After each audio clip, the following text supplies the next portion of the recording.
Maagang bumiyahe ang ilang pasahero sa Provincial Transport Terminal sa Parañaque City para di abutan ng malakas na ulan. Inaasahan namang daragsa ang maraming commuter ngayong maulan ang panahon. May ulat si Von Aquino. Von?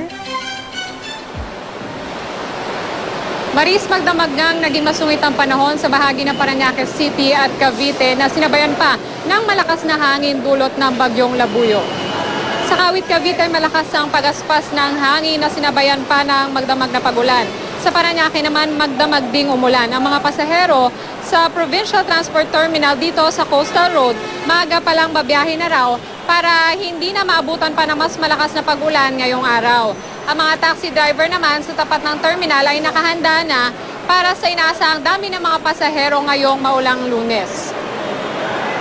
Sa ngayon, Maris, ay maayos pa naman ang pila dito sa Southwest Terminal at maganda rin ang daloy ng trapiko dito sa tapat ng terminal. At ayon nga din sa mga nakausap natin, no, dahil Lunes ngayon at dahil may bagyo nga at maulan, ay pinili na nilang mas maaga ng bumiyahe para hindi na raw makasabay dun sa mga iba pang babiyahe ngayong araw. Maris?